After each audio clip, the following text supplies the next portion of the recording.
Hop hop hop, t'es dans les études toi? Attends, je vais te parler d'un concept en sociologie qui pourrait bien te servir. Ouais, ça s'appelle le paradoxe d'Anderson, je vous explique ça tout de suite. Théorisé par le sociologue Arnold Anderson en 1961, il fait une observation très intéressante sur le diplôme. Je vous mets dans le contexte, imagine avant, ton grand-père il avait juste besoin de passer le bac pour obtenir un travail à temps plein. Et toi aujourd'hui tu fais un master bac plus 5 et tu galères à trouver un travail à temps partiel.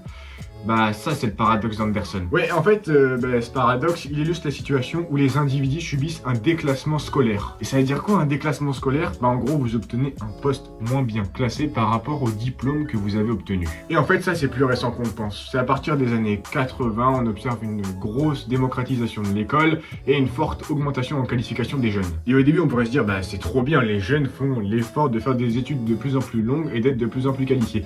Mais ça en fait ça crée le paradoxe d'Anderson. Et en fait, pourquoi? Bah parce que le nombre d'individus très qualifiés augmente. Or, le nombre d'emplois destinés à ces individus très qualifiés, lui, ne change pas. Je vais prendre un exemple très caricatural pour conclure.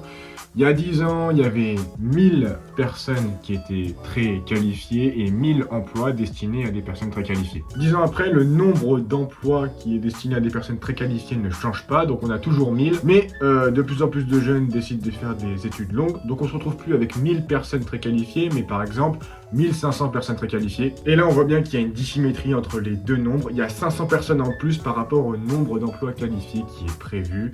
Et forcément, cet excédent de 500 personnes va devoir occuper un poste bien moins qualifié par rapport au diplôme qu'ils ont obtenu.